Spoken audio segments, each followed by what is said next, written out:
Bonjour, bonsoir, bienvenue au Cinéphile Podcast. Aujourd'hui, on parle d'un film grandement complexe, compliqué même, je dirais, même mal aimé. Un film qui, selon moi, mérite d'être écouté 2 fois, sinon plus. Un film qui a un budget de 205 millions de dollars, qui est le plus grand budget octroyé à son réalisateur, qui est Christopher Nolan, mon préféré. Si vous êtes des fans du Cinéphile Podcast, vous savez ça déjà. Écoute, on parle de Tenet, un film qui est sorti en 2020, qui a fait un profit mondial de 362 millions, ce qui peut paraître beaucoup, mais ce qui n'est pas énorme pour le budget du film. Un film qui a une note sur IMDb de 7.3, une note sur Rotten Tomatoes de 69% et une note de l'audience de 76%. Un film qui a eu seulement un Oscar. Bon, seulement un Oscar, on va pas le diminuer. Il en a quand même eu une. Là, quand même eu un Oscar. Faut le mentionner. Là. Oui, l'Oscar du meilleur effet visuel. Il y a aussi eu une nomination pour l'Oscar du meilleur décor. Donc, on parle de Tenet aujourd'hui. Bienvenue et bon podcast.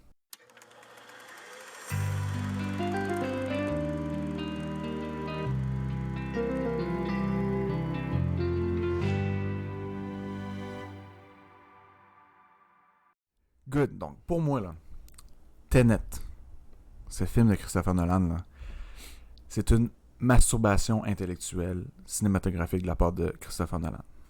On dirait qu'il s'est dit, je vais faire le film le plus compliqué, le plus difficile à ficeler ensemble possible.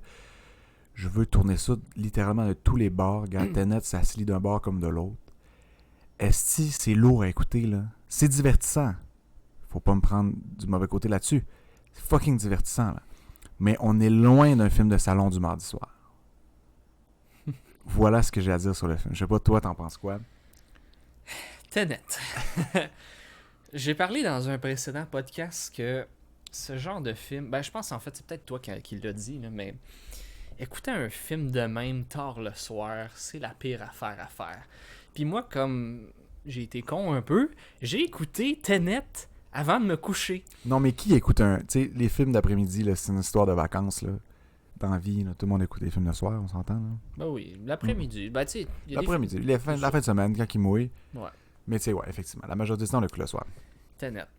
Puis bon, comment dire? Première affaire. Je t'ai déjà expliqué que moi, tu sais, je comprends l'anglais. Mon anglais est plus... Tu sais, il est correct, mais bon, c'est pas le top non plus comparé à certains. Ben, c'est ça ce qu'on disait là, dans un podcast précédent, c'est que t'as pas l'habitude d'écouter les films en version originale, tu sais, qu'en anglais. Ouais, je pense que c'est juste... J'ai toujours écouté des films en français, québécois, le plus possible. Mais, bon, bref. Sauf que là, pour Tenet, je me suis dit... Je vais écouter le film en anglais. C'est pas si pire que ça. Je pense qu'écouter le film en anglais, ça a été la pire erreur que j'ai faite. Parce que ça, c'est le premier point. C'est dur à suivre, là. Puis le deuxième point, ça m'amène au suivant. Tenet. Je te dirais que je suis d'accord avec tout ce que tu as dit au début. Le film, c'est une masturbation visuelle, littéralement. Sauf que si j'ajoute le fait que mon anglais est pas top, je vais te dire, ben honnêtement, là, je n'ai rien compris à ce foutu film. C'est sûr. J'ai réécouté des bouts, j'ai été faire des recherches sur Internet. Je pense que j'ai trouvé un post Twitter. C'est quelqu'un qui a posté une image qui t'explique, C'est on va dire, le film. la ligne du temps Exactement. du film. Là. Et écoute, c'est à donner des mots de tête, mon homme. C'est, comment tu veux... Puis, ok, bon. Je vais y aller plus simplement. Si j'ai bien compris, là, un des seuls éléments du film, là, vraiment, là, c'est que le film, d'une certaine manière, tu l'écoutes à l'envers. Oui, puis non. Bon. OK, on va déjà, ça commence. Ça commence. Bon. Tu sais, j'ai compris le principe que, OK, le personnage, il arrive, on va dire, il se promène, puis là, à un moment donné, il voit un éclat de balle dans un mur, puis là, tout d'un coup, il décide de prendre le gun, puis baf, la balle elle revient dans le revolver, le trou il disparaît. Ouais. Fait que le truc, en fait, il vient de le vivre à l'envers. Ouais. Ça, par contre, je vais te dire, C'est intriguant. C'est très intriguant. C'est pour ça que ce film-là, ce qui est très... moi, ce qui m'a marqué, c'est vraiment l'originalité du concept de film. Je pense que ça fait probablement partie des concepts les plus originaux que j'ai vus. Sauf que le plus grand défaut, justement, de ce film-là, c'est qu'il est extrêmement difficile à comprendre. C'est... Même, je pense que je l'aurais écouté en français, j'aurais peut-être compris... Un peu plus. Dis un peu plus, mais un peu plus, c'est un grand mot, là. Ouais. J'aurais compris une petite affaire de plus. Ben, Mais je pense que, tu sais, ce genre de film-là, là, c'est vraiment, je pense qu'il y a vraiment des parallèles à faire avec un autre film de Christopher Nolan, Inception. Puis regardez, on a un épisode de podcast sur ce film-là aussi. C'est vraiment un film, c'est un thriller énigmatique, tu sais. Ouais. C'est un casse-tête, le film. Puis c'est le genre de film qui a vraiment beaucoup de valeur à le réécouter 2 fois, 3 fois, tu sais. absolument. Puis c'est vraiment quelque chose que j'invite les gens qui l'ont écouté une fois à la réécouter. Parce que moi, là, écoute, moi, je suis un grand fan de Christopher Nolan depuis longtemps. Quand j'ai vu la bande-annonce de ce film-là, j'étais hypé là, à un point incroyable. Je me disais, ce film-là va être fou, raide. Je l'ai écouté au cinéma quand ça a sorti. J'ai été tellement déçu. Là. J'ai vraiment été déçu. J'étais comme, ouais, j'ai rien compris. Puis c'est de là que je me disais, hey, Christopher Nolan, là, il a juste voulu là, se faire jouir. Là. Il a juste voulu là, faire de quoi de tellement compliqué, là, de se casser la tête puis se prouver qu'il est capable de faire un film compliqué. Il a voulu même, rire de toi, là. C'est ça, tu sais. J'étais comme, hey, come on, esti, je peux-tu comme avoir du fun à écouter un film? Mais si on considère que c'est un film fait pour ça, c'est ça l'angle qu'il voulait faire, c'était fait pour être compliqué, ben en soi, c'est un bon film. Puis je pense que ce film-là, c'est du génie. Je vais te dire en affaire, je pense que la raison pourquoi t'as pas aimé ça, ce film-là, au début, c'est simplement parce que t'étais pas habitué d'en écouter. Moi, tu vois, tu m'as fait écouter certains films, puis à un moment donné, quand je voyais le concept, tu sais, t'écoutes le premier, c'est fucked up, fait que je me doutais bien que les autres qui vont suivre allaient être fucked up. Fait que moi, c'est pour ça que quand j'ai écouté, c'est sûr qu'il y a une partie de moi qui était comme... Ah, je pense que ce qui m'a dégoûté, c'est que la première fois que je l'ai écouté, j'ai peut-être compris 50% de ce qu'il y avait à comprendre, peut-être même moins.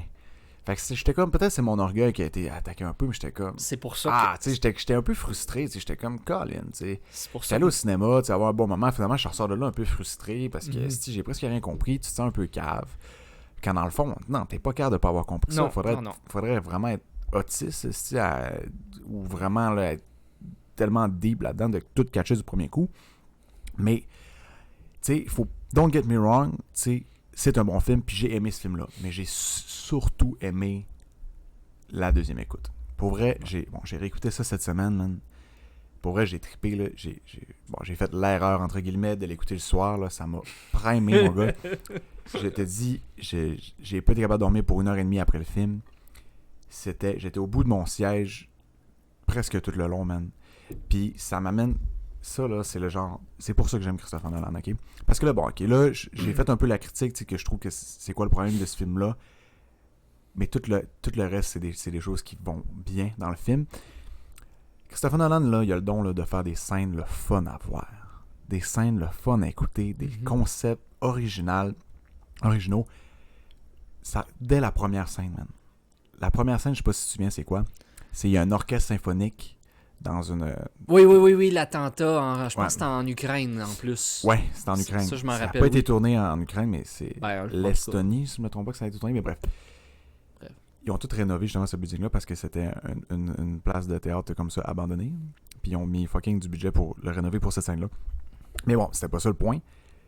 Mais bon, t'inquiète sur cette scène-là, on va dire les faits là-dessus. Ils ont tout rénové ça, puis même que quand ils étaient rendus à tourner ça, c'est la pandémie est arrivée. Le film était comme tourné à environ 80%, la pandémie est arrivée, puis là, il était rendu à tourner cette scène-là, fait que ça a fait en sorte que la musique qu'on entend a été filmée chez les musiciens même. Parce que les musiciens ne pouvaient pas se... Je pense que la scène était comme déjà... Les scènes étaient comme déjà tournées, tout ça, mais pour compléter, ils n'ont pas eu le choix, c'est comme que les musiciens s'enregistrent chez soi, puis d'envoyer. Fait que ça a comme été un mixage qui a été fait par après. Mais bon, cette scène-là, le film commence, là. Ça représente tellement qu'est-ce que tu vas vivre pour le reste du film, là. Oui, j'ai trouvé ça intéressant. Ça commence tellement... là, tu vois, déjà, un orchestre symphonique, c'est tellement majestueux, c'est tellement beau, c'est tellement complexe. Là, tu vois ça, la musique. Puis là, bang, ils se font tout mitrailler. Ouais. Tac, tac, tac, ça se fait mitrailler. Puis une image, moi, qui m'a tellement parlé, c'est le coup de pied d'un violoncelle, tu sais, ça pète les affaires, tu sais. Ouais. C'est tellement intense, tu vois ça, t'es comme... Déjà là, t'es genre, what the fuck, man? Qu'est-ce qui va se passer? Jusqu'où ça va aller? Puis là, tu comprends pas tout. Parce que là, bon, il y a le personnage principal qui est le protagoniste. Mais, je veux continuer là-dessus. Dans le fond, tu le vois dans la scène, il est en train de s'habiller en SWAT, si on veut Ouais. dire, en policier Qui SWAT. est pas SWAT, tu sais. Mais l'affaire, c'est ça qui est un peu surprenant. Tu vois, t'arrives dans le film, il y a, je pense, un des SWAT, de la vraie équipe, si on peut dire, qui installe, je pense, une bombe. Ouais. Puis lui, mais il arrive pour l'enlever. Ouais. Puis c'est là que l'autre SWAT, il réalise que, dude, t'es qui, Qu'est-ce que toi? tu fais? Tu fais genre, ça, cette scène-là, ça m'a mélangé. Là, j'étais comme, qu'est-ce Ouais. qui se passe? Puis tu vois, même là, je comprends pas encore pourquoi il voulait faire sauter ce monde-là. Puis dans le fond, le protagoniste, il les a sauvés. Ouais. Parce qu'à la fin, il enlève les bombes et tout ça, puis là, il les met ailleurs, tu sais, pour sauver plein de vies, finalement. Parce que, dans le fond, tu sais, tout le monde, tous les spectateurs ont été sous sédatifs ou je sais pas trop quoi, tu sais, sous gaz. Fait que, tu sais, déjà là, dès cette première scène-là, là, tu vois, je l'ai écouté 2 fois, là, puis je la comprends même pas, toute la scène, là. Puis clairement que je pourrais écouter le film, puis pour vrai, je l'apprécierais sûrement encore plus, parce que je remettrais encore plus des pièces du casse-tête ensemble. Mais tu sais, je pense que cette scène-là est tellement représentative du film en soi, là. Dans l'intensité, dans la musique, dans le contenu, tu sais, puis le contenant de ce que c'est, tu sais. Fait que déjà ça, tu sais, tu commences de même, man. J'ai dit, tu commences fort en esti, puis c'est genre des scènes le fun à voir. Ah oui, absolument. C'était un bon moment. Puis, une autre scène nice qui fait partie un peu de ce genre de choses-là, c'est quand que Robert Pattinson, c'est quoi déjà son nom dans le film? C'est Neil. Je suis pas bon dans les noms. Ouais. C'est Neil, qui est joué par Robert Pattinson, qui est comme l'acolyte là, de notre protagoniste. Là, c'est comme ça qu'il l'appelle, je pense que c'est ça son nom, qui est joué justement par John David Washington, qui est le fils de Denzel Washington.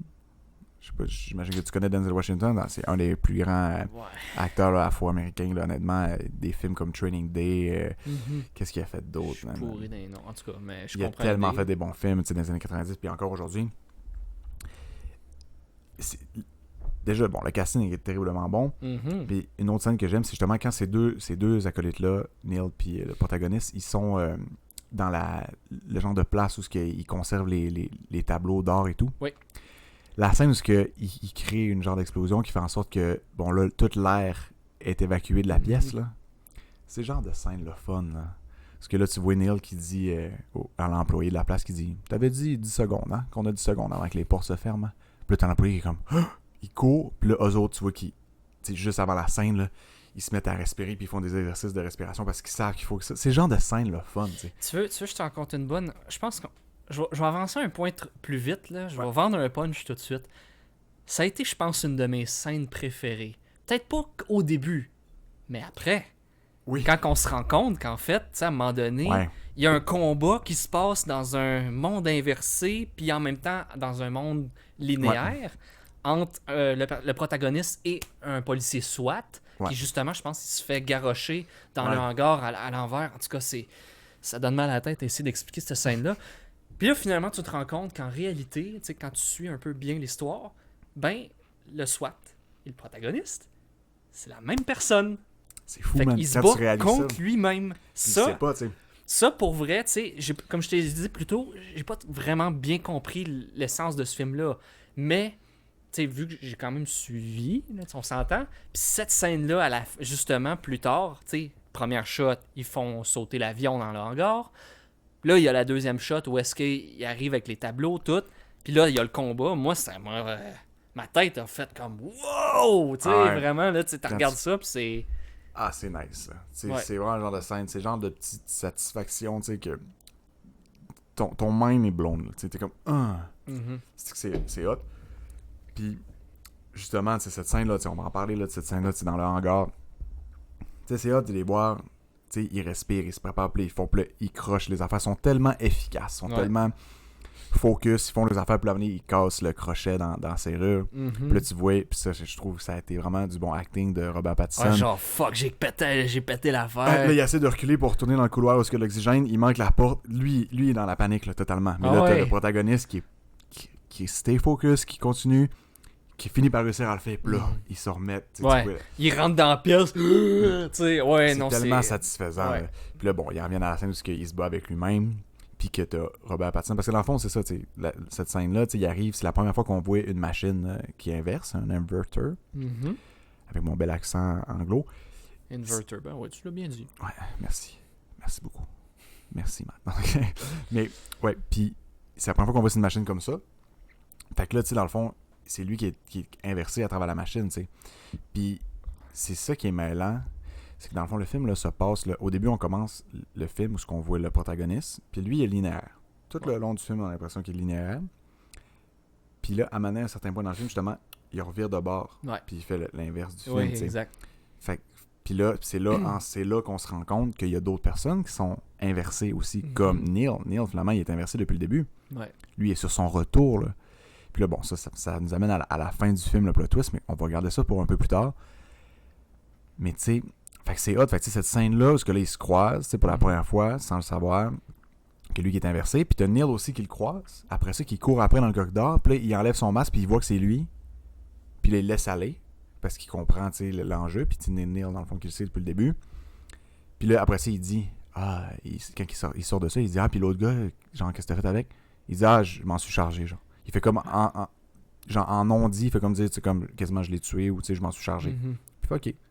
Puis là, plus tard, il leur voit, puis il fait, quand ils sont justement beaucoup plus loin dans le film, puis qu'ils repassent par ce moment-là, ils sont genre, Chris, tu savais, que c'était moi, genre, tu m'avais pas dit. Il était comme, what's happened, genre comme, faut pas se le dire plus que ça. Mais là, je pense qu'on va faire une mise en contexte, là, parce que là, on parle de ça, mais il faut comprendre que dans le film, là corrige-moi là, si je dis n'importe quoi, si j'ai compris tout croche, le méchant du film, il fait importer... Ouais, il importe des armes, puis ces armes-là, en fait, ils proviennent du futur. Sauf que de ce que j'ai bien vu... Ben, c'est un marchand d'armes, lui, à la base. Ouais, t'sais. exact. Sauf que ça n'a pas rapport avec le futur. Lui, il vend des armes, tu sais. Ouais. Mais là, il y a un lien avec le futur. C'est ça. Le lien avec le futur, c'est qu'en fait, tu sais, j'avais expliqué plus tôt, la balle qui rentre dans le gun, puis l'impact, tu sais, tout qui se fait à l'envers, c'est parce que, en fait, l'arme, en fait, en réalité, par exemple, le fusil, la balle, ben, c'est justement... Tu l'as pas tiré. Tu vas arriver dans ta ligne de temps, tu vas voir l'éclat de balle, puis tu vas la... C'est ça, son entropie est inversée. Ouais. Fait que l'entropie qui est comme la science du mouvement, tu sais, de tout ce qui bouge, tout ce qui est de l'énergie, tu sais, là, c'est l'énergie cinétique, l'énergie dynamique, tout ça. Fait que ça, son entropie est inversée. Fait que, tu sais, d'habitude, une balle, ça va du fusil à sa cible, mais là, celle-là est inversée, donc... Part de la cible au fusil. Fait que c'est pour ça que dans le film, on voit des choses de même sans trop comprendre. Puis à un moment donné, tu parlais de la machine, la personne rentre dans la machine, puis tu sais, comme on a dit, l'histoire est linéaire au début, puis là, à un moment donné, justement, pour exécuter certaines actions, ben là, il rentre dans la machine et il vit les choses à l'envers. Fait qu'il vit à reculons, en fait. Fait que quand il revient, si on peut dire, dans le passé, on va le dire de même, ça va être plus simple, ben lui, c'est ça, il arrive dans le passé, mais il vit à l'envers. Tu sais, au lieu de faire comme dans Retour vers le futur, qu'il va vivre de façon linéaire ce qui s'est passé, ben lui, il vit les choses à l'envers. Comme si tu écoutais un film sur Rewind. Ouais. Mais tu sais, un Rewind en vitesse normale, pas en x2, x4, x8, là, vraiment vitesse normale. Puis tu le vis vraiment un rythme. Tu sais, le monde parle à l'envers, tout se fait à l'envers. Fait que si tu tires une balle, justement, dans ce monde-là, ben toi, dans l'autre réalité inversée, là, si on revient dans notre idée linéaire de base, ben tu vas vivre la balle à l'envers. Fait que c'est pour ça que, au début, tu regardes vraiment... ça, puis c'est extrêmement mêlant, mais quand tu comprends un peu le concept, moi, c'est ça qui m'a un peu permis de comprendre l'essence de ce film-là. Mais là, je vais te laisser continuer, je pense, un peu plus sur l'histoire, puis tout, juste pour qu'on voit si j'ai bien compris. Oui, c'est exactement ça, tu sais, mais c'est encore mêlant, tu sais, parce que c'est tellement contre-intuitif, tu sais. Puis comme le film, tu sais, le film se veut pas scientifique. Non. Mais cette théorie-là, tu sais, sur l'inversement de l'entropie, est quand même scientifique un peu. Mais bon, c'est un film de science-fiction. Ça part dans tous les sens, tout ça là-dessus. Mais l'idée est originale. C'est classique Christopher Nolan. C'est rare, les réalisateurs de nos jours, qui réussissent à avoir des aussi gros budgets pour des films originaux comme ça. Puis par original, je veux dire qui sont pas basés sur des livres, qui sont vraiment écrits complètement nouveaux, tirés de rien. C'est rare. Là, bon, Christopher Nolan dans le milieu a clairement su se faire un nom, il a clairement su avoir la confiance des studios, tout ça. Mais tu sais, c'est des gros guests, tu sais. Fait que c'est le fun, tu sais, cette histoire-là qui est vraiment, tu sais, qui est originale, tu sais, écoute, pour se répéter, c'est ça, tu sais. Puis en même temps, quelque chose que je trouve qui contribue grandement au film, c'est le casting, tu sais, les acteurs qui ont été choisis. Parce que oui, bon, on voit Robert Pattinson qui est quand même un gros acteur, mais c'est rare qu'on le voit quand même dans des films de ce genre-là. Robert Pattinson, qui d'ailleurs, honnêtement, je trouve qu'il est en train de se faire une maudite belle place à Hollywood. Là. Tu sais, ok, oui, il a commencé avec Twilight, quelques autres affaires comme de ce genre-là, tout ça. Mais il y a du talent, le flow aussi. Ouais. Non, mais il est bon. Puis tu sais, je trouve qu'il se trouve des beaux rôles. Tu sais, regarde, dans Batman, on l'a vu, c'est nice. Puis c'était rare, en tout cas, moi, que je l'avais vu dans un rôle comme ça. Fait que tu sais, c'était tout frais, c'était tout nouveau. Excusez une mouche. Il y a des bébites. Mais où ce que je veux aller avec ça, c'est surtout le protagoniste, qui est John David Washington, le fils de Denzel Washington. Mm-hmm.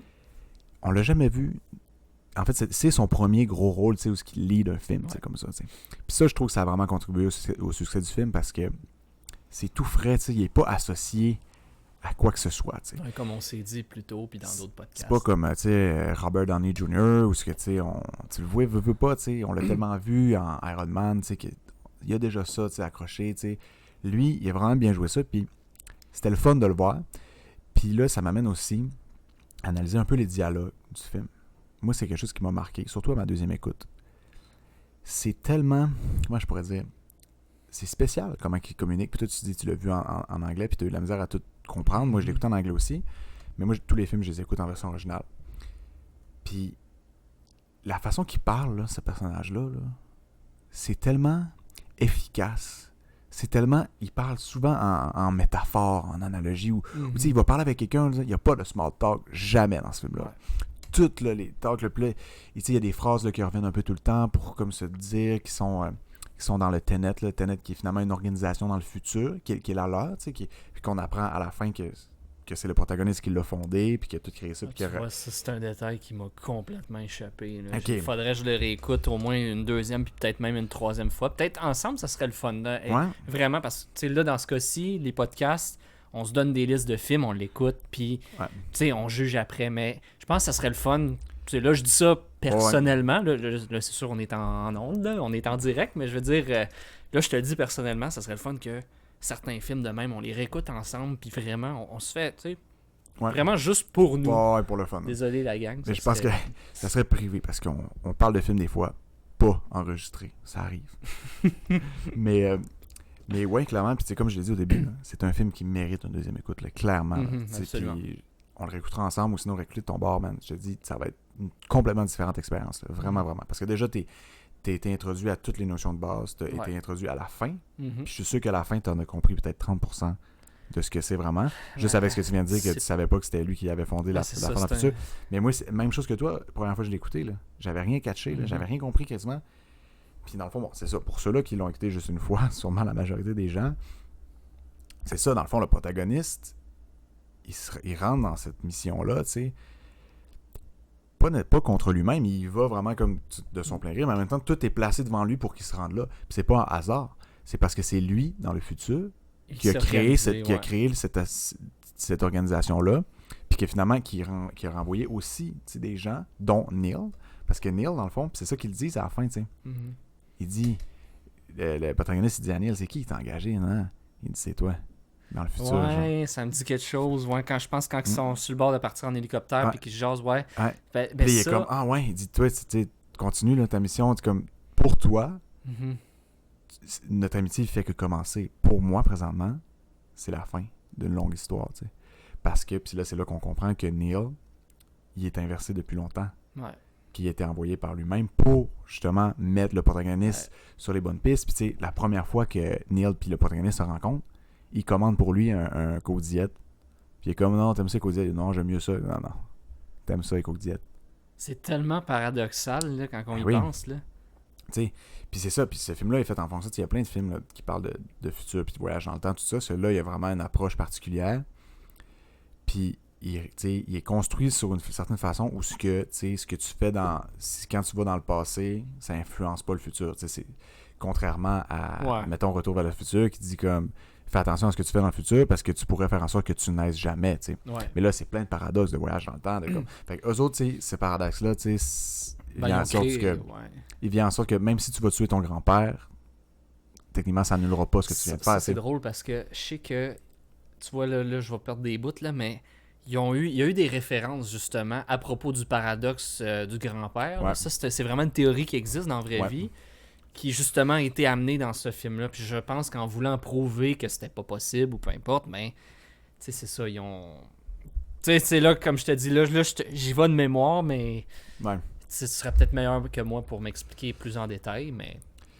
Ben, c'est ça, c'est quoi déjà le paradoxe du grand-père? Je me souviens plus exactement. Le paradoxe du grand-père, c'est que, justement, c'est que tu peux pas tuer ton grand-père. Ouais, c'est ça. Ton propre grand-père, en fait. Ben, ouais, c'est ça. Parce que dans le fond, si tu vas dans le passé tuer ton grand-père, ça fait en sorte que tu n'aies pas. Fait que ça fait en sorte que tu iras pas tuer ton grand-père. C'est ça. Mais Fait là, que l'événement peut tu juste nais, pas puis tu arriver. Fait que c'est vraiment un paradoxe. C'est qu'on n'aura jamais vraiment de réponse. À moins C'est qu'on ça. réussisse à le faire. Fait que dans ce film-là, il en parle. Puis il en parle en disant comme les gens du futur, ils pensent que ça change rien. Puis nous, on pense que justement, tu mets tout en péril en faisant ça. T'sais. Ouais. Fait que d'où la guerre du futur. Si on dit que c'est un film compliqué, là, si tu résumes ce film-là, là, Ouais. Chris, c'est genre le présent se fait attaquer par le futur.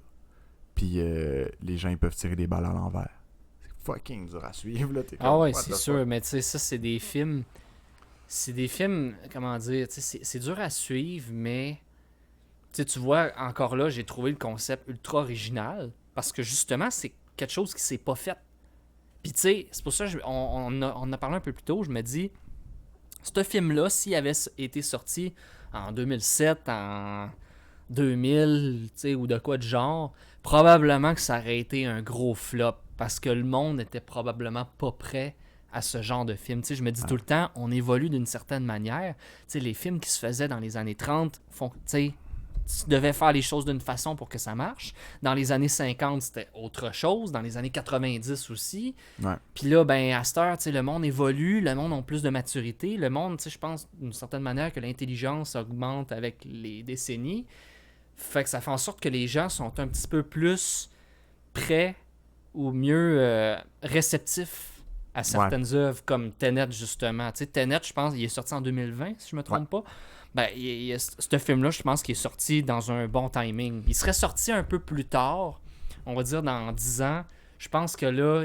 Ça serait peut-être un peu désuet. Ouais, il aurait été désuet ou il aurait copié un autre genre de Ben, concept. j'ai l'impression que c'est un peu le cas avec Inception. Je trouve que, tu sais, Inception, j'ai un peu moins de fun à la regarder aujourd'hui parce que c'est comme des concepts et d'un type de film qu'on a vu et revu. Inception, quand elle est sortie, c'était fou. Ça a été un succès phénoménal. Comme, Ouais. je pense qu'il n'y avait jamais eu de box-office comme ça en été parce que c'est sorti en été. Mhm.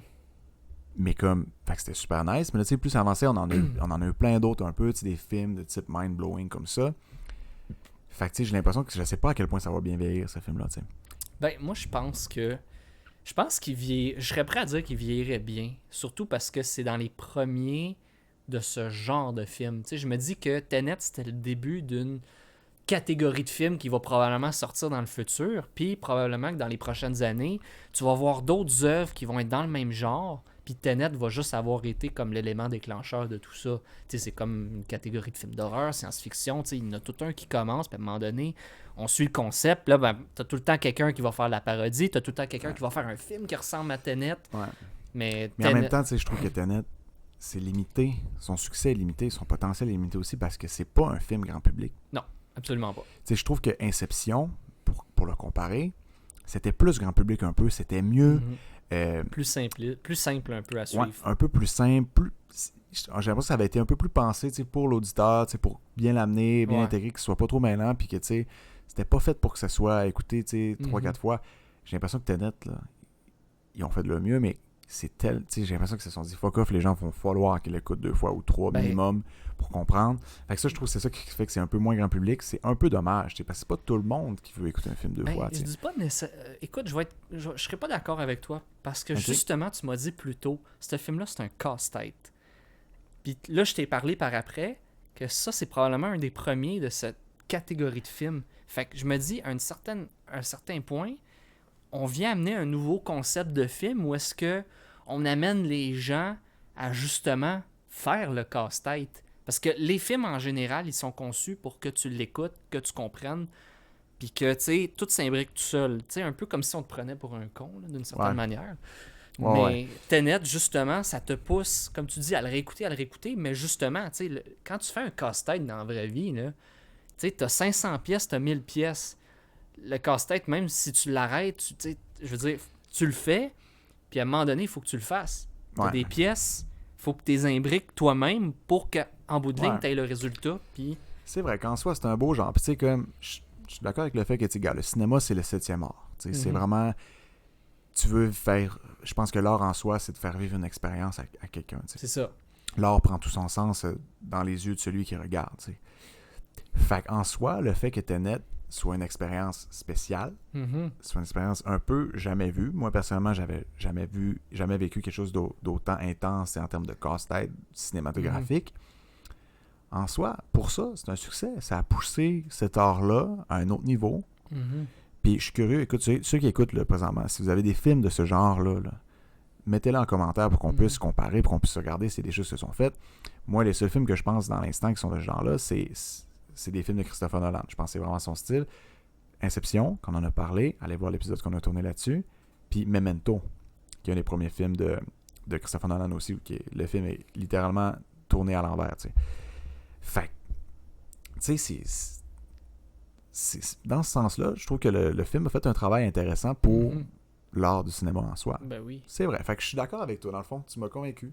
Ouais. Puis, tu sais, je trouve que j'aurais tellement pas le même discours que j'ai live après ma première écoute, t'sais. Ah, ben, c'est parce que moi, c'est ça. T'sais, moi, j'avais des attentes, puis je m'étais fait une idée. Toi, je pense que quand tu as vu le film, tu t'es dit, ah, ça a l'air bon. Mais t'avais pas le point de vue, on va dire, analytique, critique, quand tu l'as écouté la première fois. Fait que ce qui fait en sorte que toi, tu t'attendais à voir justement un film où est-ce que le réalisateur t'amène dans une direction, puis, tu sais... Ben, plus ou moins, parce que, tu sais, je suis bien familier avec le genre de Christopher Nolan. Ouais. J'avais vu la bande-annonce qui est épique, qui m'avait vraiment hypé, mais je m'attendais pas à autant. Puis je pense que, je pense que je suis pas le seul, tu sais, qui a écouté ça pour la première fois et qui était un peu frustré, tu sais. Bon, frustré à un certain niveau, là, j'étais pas en tabarnak, mais tu sais... Ouais, je comprends. J'étais comme un peu comme... Je trouve ça plate d'avoir écouté un film de 2 heures et quelques, puis d'avoir l'impression d'avoir eu juste 30-35% de ce que le film pouvait m'offrir. Mais tu vois... Puis ça fait partie de la beauté du film, I guess, parce que je l'ai écouté une deuxième fois, puis j'ai encore plus aimé, puis honnêtement, je suis ouvert à l'écouter une troisième fois. Mais moi, justement, tu sais, je n'ai pas ressenti cette frustration-là quand je l'ai écouté. C'est sûr, j'avais l'attente, mais je me suis dit, OK, j'écoute de quoi de fucked up, j'écoute de quoi que j'ai jamais... En fait, c'est ça, un film comme Tenet, c'est la première fois de ma vie que j'écoutais un film de ce type-là, où est-ce que ça m'amène à justement forcer, réfléchir, peut-être le réécouter comme tu dis, c'est tout le temps ça qu'il faut faire, puis justement avoir, essayer de comprendre par moi-même, là, de faire le casse-tête, parce que d'une certaine manière, là je reviens un peu sur mes exemples d'avant, mais c'est ça, c'est les films habituellement, c'est un espèce de casse-tête où est-ce que tu as un peu des instructions qui viennent avec. C'est un peu ça l'idée, tu sais, on t'amène à former des morceaux, puis à un moment donné, là, tu arrives à un point où est-ce que, là, tu vois toute l'image, tu comprends un peu ce que tu fais, puis là, après ça, finalement, tu ramènes les derniers morceaux manquants pour te former complètement l'image globale. Ouais. C'est ça un peu les films conventionnels, sauf que Tenet, c'est un casse-tête sans instruction, un vrai bon casse-tête, comme on dit. Ouais. C'est ça l'idée du film. Fait que c'est pour ça que je me dis, le monde ne sont peut-être pas habitués, mais moi, c'est pour ça que j'ai essayé de le voir d'une certaine autre manière, puis de fixer un peu de positif. Puis c'est pour ça que je sais que quand on avait parlé de Pulp Fiction, par exemple, je l'ai critiqué pas mal, ce film-là, justement pour bien des points. Mais tu vois, Tenet, au contraire, j'ai des notes beaucoup plus positives sur ce film-là, dû à l'originalité vraiment du concept, tout, que Pulp Fiction, où est-ce que moi, ça m'a déçu sur bien des points. Mais tu vois, tu sais, c'est ça, c'est... Quand on écoute un film, il y a toujours le petit côté subjectif qui ressort, mais j'essaie tout le temps d'amener une approche un peu plus objective. Puis tu sais, ça se remarque, tu sais, je suis d'accord avec tout ce que tu as dit, ben franchement. Puis tu sais, ça se remarque dans son score de Tomatometer, tu sais, puis sur IMDb, tu sais, l'audience, 76%. Tu sais, ça a été, comparativement à ce que Christopher Nolan est supposé, et on est habitué à ce qu'il nous livre, j'ai l'impression qu'on n'est peut-être pas les seuls à avoir été un peu déçus là-dessus, mais ça a été une expérience. Je pense que c'est clairement un bon film. Hey, 205 millions de budget, t'sais, si tu fais pas un bon film avec ça, c'est triste. Ouais. Ça n'a pas été le film... Ben, ça a été rentable, 362 millions de profit. C'est bon, pas de profit, mais de gross profit. Tu sais quoi? Je serais quasiment prêt à dire que Tenet, pour moi, là, c'est un film qui est underrated. Sous-évalué. Je suis d'accord avec ça, mais en même temps, on revient sur le fait que c'est pas pour tout le monde. C'est pas grand Effectivement. public. Fait que, tu sais, c'est sûr que si, quand tu es un nom comme Christopher Nolan, tu sais que tu vas aller chercher énormément de gens. Mhm.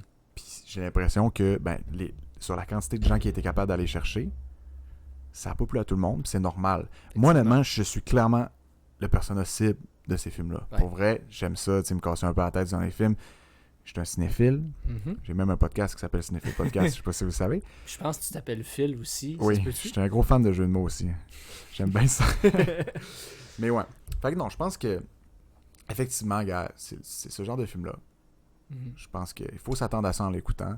C'est sûr que c'est pas un film du mardi soir. Non, absolument pas. Mais ça reste une expérience. Puis moi, c'est sûr que je vais dire à des gens d'écouter ce film-là. Est-ce que ça se place dans mon top 25 des films que j'ai écoutés ever? Malheureusement, je pense pas. Ça, je suis d'accord avec Je toi. pense qu'il y a des œuvres plus complètes qui vont chercher plus de choses. Ça, c'est très niche. Puis je pense que dans sa niche, c'est un des meilleurs. Mais personnellement, ça va pas là, tu sais. Mhm. Mais ça me donne le goût de retourner parler encore du protagoniste, de cet acteur-là, parce que il me fascine, parce qu'il est sorti de nulle part. Là. Il a pas fait beaucoup de films avant. Mhm. Puis c'est le fils de Denzel Washington, qui est une star hollywoodienne tiers A, là, tu sais. Puis justement, il a obtenu ses premiers rôles sans dire dans l'anonymat. En fait, il a pas voulu surfer sur le succès de son père, par exemple. Ouais. Fait que ça, je trouve ça quand même noble et respectable de sa part. Bon, là, Absolument. finalement, je pense que là, c'est sorti au grand jour, c'est évident, tout le monde le sait. Puis il a pas fait énormément de rôles. Il a fait le film Black Klansman, qui est un film sur le Ku Klux Klan, qui est honnêtement très bon, je vous le conseille. C'est excellent. Je pense que j'ai vu la bande-annonce. C'est un homme noir qui infiltre le Ku Klux Klan. C'est Exactement. ça, là, j'ai vu la bande-annonce plein de fois. Puis ça, vraiment, je veux l'écouter. C'est juste que j'y Écoute pense. ça, man. C'est bon, là. Je sais. C'est très bon. Il faut que je me le mette sur ma checklist. Là, ma checklist, en tout Ouais, cas, checklist, là. checklist, c'est plus pour vérifier ce que t'as pas fait de bon ou peu importe. Mais en Ouais, tout cas, ouais. bref. Mais On bon, se c'est comprend. ça. Fait que, tu sais, moi, honnêtement, là, après une performance comme il a fait dans ce film-là, je trouve qu'il y avait tellement de charismatique. Puis on en a parlé, tu sais, la façon que ces gens-là, ils parlent. Tu sais, je trouve qu'il a tellement bien incarné ça. Il était le fun à voir. Il était satisfaisant à voir.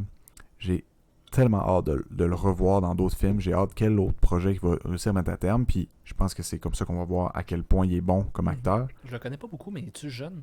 Je pense pas mal ça que oui, on va aller voir. On va googler. Parce que je me dis tout le temps, tu sais, s'il est jeune, même à ça, c'est relatif là, ce que je dis, mais je me dis, c'est qu'en étant un jeune acteur, ça lui donne vraiment. 38 ans.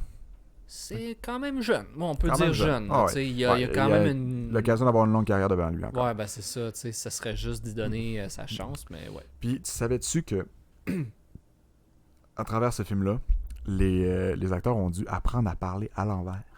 Ah ouais. Pour les scènes qui parlent à l'envers, Ah ouais. ils ont dû apprendre à faire ça. Puis même l'antagoniste Sator, lui, il a dû l'apprendre à parler à l'envers aussi, mais aussi avec son accent russe. T'sais. Souvent, les acteurs, il faut qu'ils apprennent certains accents, mais lui, ça a comme été doublement ça. Mhm. C'est fou, man. C'est Ouais. le travail là, à faire ça. C'est fou. Puis aussi, toutes les scènes, justement, qui sont à la fois où tu as quelqu'un qui est inversé puis quelqu'un qui est pas inversé, Mhm. ont été tournées 2 fois. Ouais.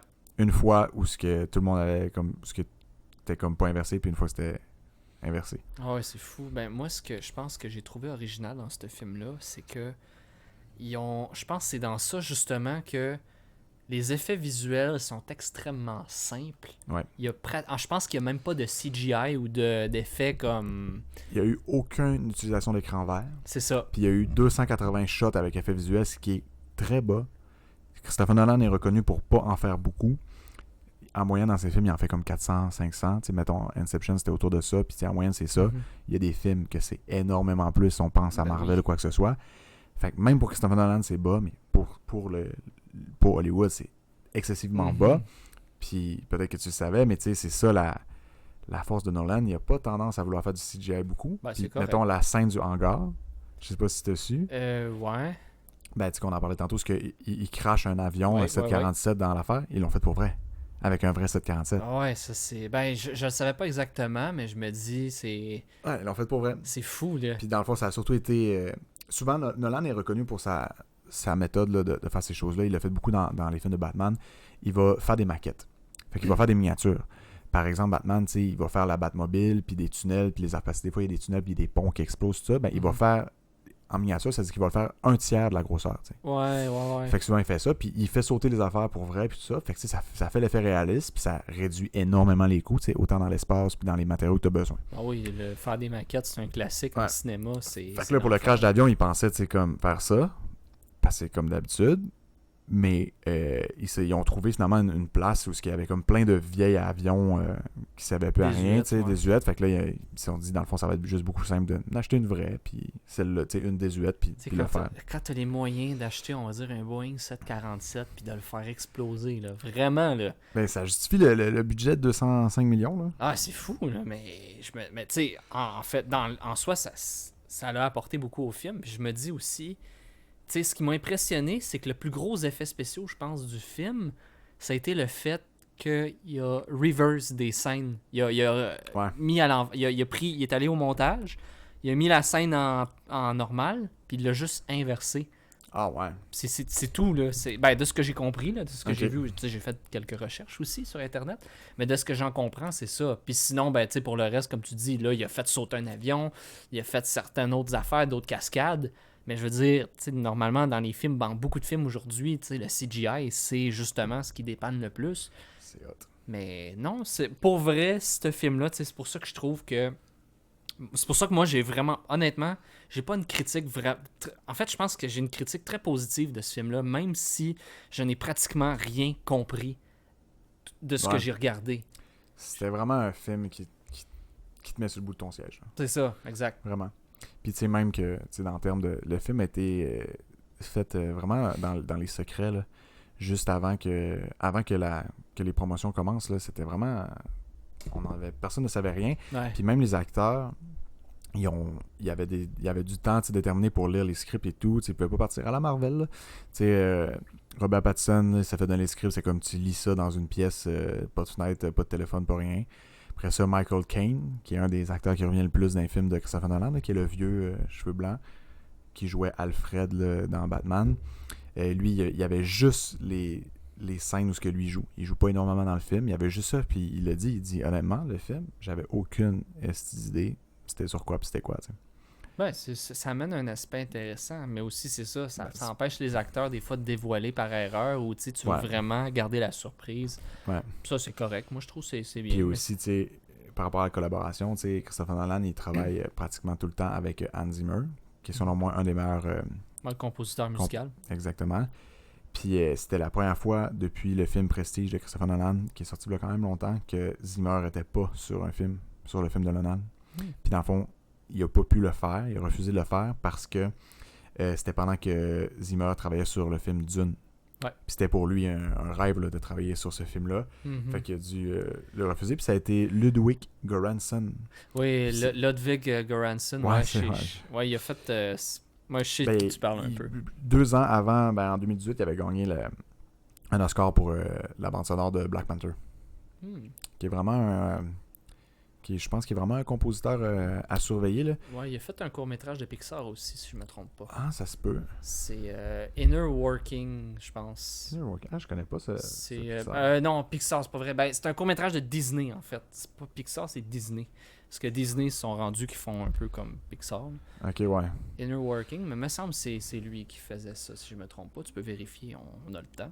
Ouais, je regarde. Là, je vois qu'il a fait Mandalorian. Creed 2. Ben oui. Je vois que c'est lui qui va faire aussi le prochain film de Nolan, Oppenheimer, qui va être qui sort en 2023, qui va être sur la création de la bombe atomique. J'ai vraiment hâte de voir ça. Là, ça, moi, quand tu me parles de films historiques, ça vient me chercher, moi, là. Ouais. C'est Alerte Rouge, le film d'animation que je pense que tu parlais, la grosse bête, le genre de... Il a travaillé sur ce film-là? De panda, de... Ouais, je sais quoi tu parles, là, mais... Ouais. Mais check Inner Working, c'est un court-métrage. C'est Disney qui fait ça. Ok, je l'ai pas vu, c'est bon? C'est un petit court-métrage. Tu sais, c'est pas grand-chose, c'est cute, là, ça dure 7 minutes. Ouais, mais il me semble que c'est lui. Je me trompe-tu? C'est-tu ça? Je vais vérifier. Petite recherche Google. C'est très important de bien faire ses recherches. Ouais. C'est très important. Oui. Ouais, c'est un artiste qui a travaillé sur le film. Là. Ouais, c'est lui qui faisait la bande sonore justement de ce film. Nice. Fait que non, il commence à être une grande étoile montante. Puis c'était particulier justement la bande sonore de ce film-là. Là. Il y a même certaines scènes, entre autres la scène où il cambriole avec le camion de pompiers sur l'autoroute. Là. Il vole là, une des parties de l'algorithme. Là. Ouais. Au début de cette scène-là, il y a une musique là, qui était vraiment une musique expérimentale, là, qui est comme toute distorsionnée, toute tournée à l'envers. C'était tellement intense. Puis honnêtement, la scène est tellement intense qu'on s'en rend pas tant compte. Mais moi, en faisant mes recherches après, en réécoutant, j'étais comme, Chris, c'est vrai que... Puis à plusieurs moments dans le film, là, c'est des gros sons, là, tout ça. Moi, j'écoutais ça dans le salon, puis ma blonde, des fois, elle venait voir, elle était comme, qu'est-ce que tu fais? Qu'est-ce qui se passe ici? Genre, c'est bien intense. C'était comme, baisse le son. J'étais comme, non, je baisse pas le son, là, c'est trop fou. faut que je reste à voir ce qui se passe, mais... Ah, c'est clair. Je baissais le son un peu, là, parce que je suis docile, là, mais... mais ouais, fait que, en tout cas, c'était cool pour ça. Sinon aussi, là, visuellement parlant, il y avait vraiment des scènes intéressantes, là. J'en ai une en tête, là, c'est à la fin, là, à la gare de la fin, où ce que tu vois, il y a un building, là, que tu le vois comme il a été explosé, puis là tu le vois qui se reconstruit, puis tout de suite il se fait exploser encore, genre. Ouais. Cette scène-là, j'ai vraiment trouvé cool. Je pense, regarde, on va mettre des choses au clair pour cette scène-là. Écoute, la scène finale, où est-ce qu'il y a un combat entre deux équipes, il va falloir que tu m'expliques honnêtement, parce que... Justement, peut-être t'as pas compris. Ça, je peux t'arrêter tout de suite parce qu'il y a l'équipe rouge et l'équipe bleue. Fait que c'est un entraînement. Mais eux sont dans la même équipe. C'est deux teams qui sont séparés en deux teams parce que... c'est ça qui est compliqué, c'est qu'ils se font attaquer par le futur, ok? Fait que là, il y a des... Il y a des gens qui arrivent du futur que eux aussi, ils ont des gens inversés puis ils ont des gens pas inversés. J'ai mal à la tête, là, juste à... Fait que là, le futur les attaque comme ça, puis eux aussi, ils ont leur team inversé, puis ils ont leur team pas inversé, rouge et bleu, pour se reconnaître, genre. Fait que je sais pas si ça t'éclaire déjà un peu plus. Je comprends un peu, mais genre, juste décortiquer ce que tu viens de me dire, là, ça me donne mal à la tête. Fait que, genre... Ouais. Mais moi, j'ai trouvé ça intéressant, tu sais, d'un point de vue militaire, comme le fait qu'il y ait ces deux teams-là, puis qu'ils se disent, faut profiter le plus possible de cet avantage-là, d'être capable de faire ça. Fait que dans le fond, ils se font... T'sais, eux, ils se préparent avant la guerre, l'équipe rouge qui sont pas inversées, puis ils se disent, puis là, déjà, ils ont des informations sur qu'est-ce qui va se passer parce que leur équipe bleue est déjà revenue, tu sais. Ouais. Fait que ça, c'est tellement mindfucking parce que t'as l'équipe qui est inversée qui est déjà revenue, puis toi, tu vas y aller, puis eux, ils vont déjà te dire des infos sur ce qui va se passer. Puis là, c'est là, tu vois, ils se font un briefing, ils sont comme, il y a une entrée là intéressante, il y a ci là, ok, il va y avoir ci, il va y avoir ça. Fait que là, ils se préparent. Tu sais, c'est un point de vue de militaire, c'est fou comment que les gens ils utiliseraient ça de même, c'est sûr, t'sais. Mais cette scène-là, c'est fucked up, là. Ouais, je pense que c'est la scène où est-ce que j'ai... Tu sais, globalement, j'ai compris des petits bouts. T'sais, le film, oui, j'ai eu bien de la misère, mais je pense que ça, la scène finale... Tu sais, avec l'hélicoptère, à la fin, les deux personnages, ça, je pense que je l'avais compris un peu. Mais le combat, là, moi, dans ma tête, je comprenais rien. C'est là, dur vraiment, à suivre, là. C'est pour ça, tu sais... Va falloir que je le réécoute une fois ou justement on l'écoutera toi puis moi puis vraiment là, on prendra le temps de checker tous les éléments pour que je comprenne comme faut, mais c'est non, honnêtement là, la scène finale là, ça t'a donné des maux de tête là, vraiment là, faut que tu sois là, faut que tu aies pris de la speed, faut vraiment que tu sois comme concentré mais 10 000 fois, je sais pas comment, en tout cas surtout que tout aboutit là, c'est vraiment l'aboutissement de tout ça, puis là t'as Sator, l'antagoniste, qui est genre que lui il veut se suicider. Dans le fond, lui c'est vraiment une bitch là, ce gars-là. Là. Il veut comme tuer le monde, là, tuer toute la planète. Là. Il est comme, je veux choisir quand tout le monde meurt. Puis ça va être ça. Puis là, il choisit son moment, où il est avec sa femme qui est plus son otage que sa femme. T'sais. Ouais, non, tu le vois que la relation. Il veut contrôler ça, mais que là, eux, ils le savent. Fait que là, il essaie de gagner du temps, puis que sa mort à lui, ça sert à rien, puis de sauver le monde.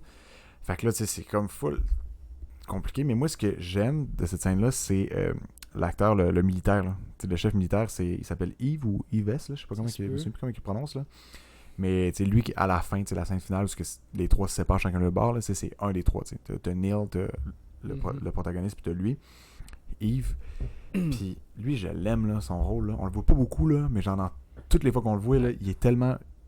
C'est un chef militaire. Là. Lui, il a des réponses. Lui, il perd pas son temps. Lui, il est dans l'action. Là. Il est tellement cartésien. Là. Puis, c'est lui qui fait les briefings, c'est lui les affaires, il te donne des réponses. Puis là, justement, le protagoniste est avec lui beaucoup jusqu'à la fin, puis il se rend là. Puis là, à la fin, bon, ils réussissent à faire en sorte que dans le fond, ils n'auront pas accès à tout l'algorithme. Là. Parce que dans le fond, ça, je sais pas si tu te souviens de ça, ils ont séparé l'algorithme qui permet d'utiliser la machine d'inversion. Ouais. Ils l'ont brisé en 9 morceaux. Oui. À un moment dans le donné, ils fond- ont un paquet de cossins dans les mains. c'est Oui, ça. je m'en rappelle. Fait que Ouais. cet algorithme-là, dans le fond, c'est ça c'est comme une clé qui permet d'utiliser cet inverteur-là qui vont permettre finalement aux gens dans le futur de détruire la planète. T'sais. L'humanité, du moins. Fait que là, ils ont splitté cet algorithme-là en 9 morceaux. Elle n'a pas été écrite nulle part sur Internet, quoi que ce soit. Elle a vraiment été mise physiquement dans 9 pièces. Fait que là, le but, c'est de disperser ces pièces-là. Puis c'est ça qu'il faisait. L'antagoniste, là, Sator, il récupérait ces morceaux-là. Puis après ça, il les mettait dans des capsules. Puis il allait les mettre, mettons, dans le fond de l'océan, dans des places qui ne seront pas touchées pendant des siècles. Pour que dans le futur, puis lui, ce qu'il fait, c'est qu'il envoie la coordonnée dans le futur. Fait que là, eux autres, ils savent que, telle pièce est là. Puis techniquement, c'est tellement un endroit difficile d'atteindre qu'il est encore là, tu sais. Fait que là, ils vont en chercher, puis ils sont comme parfait. Notre gars dans le passé, il l'a mis là, v'là 600 ans, puis il est encore là, puis ils vont chercher. Fait que là, c'est comme ça qu'eux, ils veulent remettre ensemble les pièces de l'algorithme. Sauf que, bon, l'équipe du protagoniste sont là, tout ça, puis là, à la fin, ils réussissent à avoir les affaires, puis ça, j'aimais ça. T'as Yves, qui est là, bon, ok, fait que là, on split l'algorithme en 3, chacun de notre côté, il faut aller cacher ça, chacun de notre bord, puis se tirer une balle en tête pour que personne ne sache. Puis, tu sais, en soi, c'est tellement militaire de se dire ça, de se dire, tu sais, la mission vaut plus que ma vie. Puis en même temps, l'enjeu est tellement grand. C'est littéralement la humanité que c'est quand même justifiable. Mais là, ils sont comme genre, cachez ça, tirez-vous une balle en tête, mais on vous demandera pas quand vous tirez une balle en tête. T'sais. Tu peux vivre ta vie puis tirer une balle en tête à la fin. T'sais. Ouais, c'est comme, ça. Tu vas-tu me chercher? Je chercherai pas bien loin. Genre, je te chercherai pas, je te ferai pas chier avec ça. On veut juste s'éloigner. Ouais, là, ça me revient un peu. Là. Ouais, faut que on fait ça. Bon, ça, je suis comme là, ça nice. C'est ça, tu vis ta vie puis t'attends juste de mourir. Puis le secret, tu le dévoiles juste pas. Puis au pire, tu sais que quelqu'un va te chercher, il va te tuer. Mais regarde, il te tue, tu le sais que... C'est lui qui le fait ou toi, tu sais. Ouais. Rendu là, vis aussi longtemps que tu peux, tu sais. Puis bon, ben c'est là qu'il y a la scène de la fin qui est quand même satisfaisante où ce que Neil dit lui il repart parce que bon, il est inversé puis il faut qu'il y a bien des affaires à faire encore, tu sais.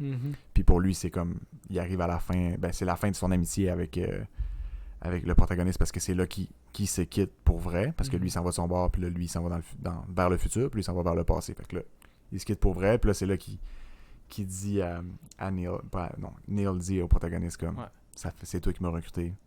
Ça fait fucking longtemps qu'on se connaît. Puis comme, tu vas voir, on a vraiment du fun genre dans le futur. Là. On fait s'amuse. que t'es en train de me dire que Neil, d'une certaine manière, tu sais, on va le dire de même, quand dans l'époque où se passe le film, techniquement, Neil est pas né, il est trop jeune, il est... Ouais. Fait Neil vient du futur. Ok, ouais. Lui, il est inversé. Lui, il fait le chemin inverse depuis le début, tu sais. Puis tu sais, lui, techniquement, il sait tout ce qui... Il a déjà tout vécu ce qui se passe dans le futur avec le protagoniste. Il vient aider à démarrer tout ça. Exact. Puis c'est pour ça que fait qu'il y a un rôle vraiment important parce qu'il est envoyé dans le passé par le protagoniste pour justement contribuer à ça. Puis ils savent que ça va se passer, ça va marcher parce que comme ils disent « What happened? Happened. Ouais. » Fait que moi, je continue mon flow, je m'en vais là-bas dans le passé faire ça. Il faut que je le fasse. Mais en même temps, je sais que ça marche. Puis là, t'as le protagoniste que là, il réalise qu'il est comme « Ah ouais, ok. » Fait que genre, là, moi, je te dis au revoir live, mais je vais te revoir. Parce que je vais voir ton autre version de toi-même qui va dans le bon sens. Fait que je sais pas à quel point il était pas né, là, parce que vu son âge, il était sûrement né, mais tu sais, oui, il y a un Neil qui va dans le sens inverse, puis il y a un Neil qui va dans le bon sens, puis dans le fond, lui qu'on voit depuis le début, c'est lui qui va dans le sens inverse, puis lui qui va dans le bon sens, ben il le rencontre plus tard, tu sais. Ouais, mais ça, je pense qu'on le voit pas dans le film. Non, c'est ça, tu sais. Fait que ça quitte comme ça, tu sais.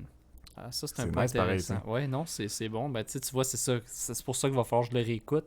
Mais déjà là, tu vois, je comprends un peu plus l'intrigue. Puis ça, pour moi, c'est intéressant. Moi, tout ce qui est voyage temporel, je trouve ça... Nice, j'aime ce genre de film. Fait. Puis Christopher Nolan, il aime ça clairement aussi. Là. C'est beaucoup le sujet de ses films aussi. Puis j'ai goût de teaser un prochain épisode de podcast qui va sortir aussi sur Interstellar. C'est honnêtement l'épisode qui, entre guillemets, me stresse le plus. Parce que c'est mon film préféré ever. C'est un film tellement chargé. Là. C'est un film scientifique pour vrai. C'est un film qui a tellement des bons acteurs. Bon, Hans Zimmer est de retour dans ce film-là. Puis c'est fun. La soundtrack de Interstellar, tellement bonne. Il y a tellement de choses à dire sur Interstellar. Ce film-là est incroyable. Je suis en train de lire présentement le film du scientifique qui est derrière ce film-là, qui est Kip Thorne, un physicien nobeliste, Mhm. C'est-à-dire qu'il a gagné un prix Nobel. Fait que je peux vous dire d'avance que il va y avoir un épisode sur Interstellar. Si vous l'avez pas vu, faites vos devoirs, allez l'écouter. Parce que c'est un film incroyable. Cet épisode-là va être incroyable, certainement. Ouais. Mais je peux pas dire ça va sortir quand parce que je travaille dessus cet épisode-là. Je veux que ça soit un des meilleurs parce que c'est le meilleur film selon Ouais, moi. c'est ton coup de cœur. Fait que à suivre. Fait que je vous dis d'aller écouter ça. Mais sinon, ben gars, Christopher Nolan va sortir un autre film aussi, Oppenheimer, en 2023. Mais bon, je vous rassure, regarde, Cinéphile Podcast, on parlera pas juste de Christopher Nolan non plus. Je sais que là, on a fait quelques épisodes. Il y en a d'autres qui vont s'en venir, c'est sûr, mais on va toucher à plus de choses. Comme je l'ai dit tantôt, si vous avez des films dans ce genre-là, ou votre film coup de cœur, écrivez-le en commentaire. Écoute, ici, c'est le Cinéphile Podcast. On peut va essayer aussi dire d'écouter. que, moi, ma vision du Cinéphile Podcast, c'est vraiment un peu comme un club de lecture. Là. On pourrait s'appeler le Cinéphile Club aussi. Là. Ouais. C'est un peu où ce que, tu sais, on aime quelque chose, on aime un livre qu'on a lu, on aime un film qu'on a vu. On peut en parler, on se rejoint ici, on en jase. Puis si tout se passe bien, c'est un épisode par semaine. Si vous avez besoin de recommandations de films, vous allez dans notre bibliothèque de podcasts. Vous checkez les films qu'on a faits. En général, c'est toujours des très bons films. Parce que jusqu'à date, on choisit nos films correctement, je pense. On va peut-être avoir des fois des films so bad it's good. Peut-être ça va arriver. Mais du moins, ça va toujours être divertissant. Fait que je pense que, à moins que tout ait un dernier mot sur Tenet, je pense qu'on a quand même fait le tour. Je pense que, ouais, j'ai pas grand-chose d'autre. Je pense que j'avais dit ce que j'avais à dire, mais honnêtement, si je peux conclure, je vais redire ce que j'ai dit tantôt. Il est sous-évalué, à mon avis. Je suis d'accord. Good, fait que je vous dis à la prochaine tout le monde. C'était honnêtement un plaisir de tourner cet épisode-là. Pour vrai, c'était vraiment le fun. Moi, j'ai adoré parler de ce film-là. C'est tellement complexe. J'espère que ça n'a pas été trop mêlant. J'en profite pour vous demander, écoutez, si la meilleure façon d'encourager le podcast, c'est de liker, de commenter. Idéalement, commenter des choses, ce que vous avez aimé, peut-être même moins aimé si c'est constructif. Parler de films, des suggestions, quoi que ce soit. Je suis sûr que tout le monde, allez, vous prenez dans les commentaires, c'est ça le but. Puis écoutez, s'abonner. Sinon, envoyez ça à un de vos amis, quelqu'un que vous pensez qui aime autant les films que vous autres, que nous autres. Envoyez-y le podcast. On veut devenir une plus grosse famille encore. Puis on se voit au prochain épisode. Yeah. Je vous dis bonne soirée, bonne journée et à la prochaine. À la prochaine. Ciao.